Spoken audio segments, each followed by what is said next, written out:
৮০ দশকে ঝালকাঠিতে বিদ্যুৎ সরবরাহের জন্য নির্মাণ করা হয় একটি সাবস্টেশন। পুরাতন সঞ্চালন লাইনের বর্তমানে নাজুক অবস্থা। এলাকাবাসীর অভিযোগ, বৈরী আবহাওয়াতে বিদ্যুৎ সরবরাহ বন্ধ করে দেয় কর্তৃপক্ষ। আর একবার বিদ্যুৎ চলে গেলে অনেক সময় ২৪ ঘন্টায়ও স্বাভাবিক হয় না। মেরামত করা হয়নি নাজুক লাইন ও খুঁটি। এমনকি প্রাকৃতিক দুর্যোগে পুরো সময় বিদ্যুৎ বিচ্ছিন্ন থাকেন তারা। শিগগিরই এর স্থায়ী সমাধান চান গ্রাহকরা। যদি আকাশে মেঘ দেখে তাইলে ঝালকাঠির বিদ্যুৎ চলে যায়। আগে বন্যার মধ্যেও কারেন্ট চলছে, আর এখন বাতাস হইলেই কারেন্ট থাকে না। খাম্বাগুলা গোড়া দিয়ে পৌঁছে গেছে, যে কোনো সময় ভেঙে পড়তে পারে। যদি একটু বাতাস হয়, বাতাস হইলেই বিদ্যুৎ লই যায়।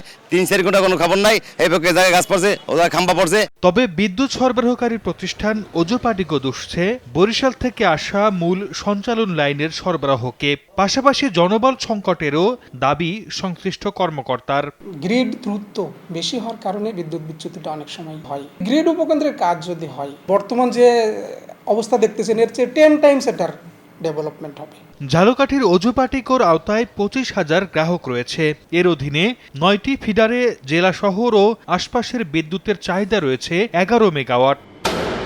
সময় সংবাদ, ঝালকাঠি।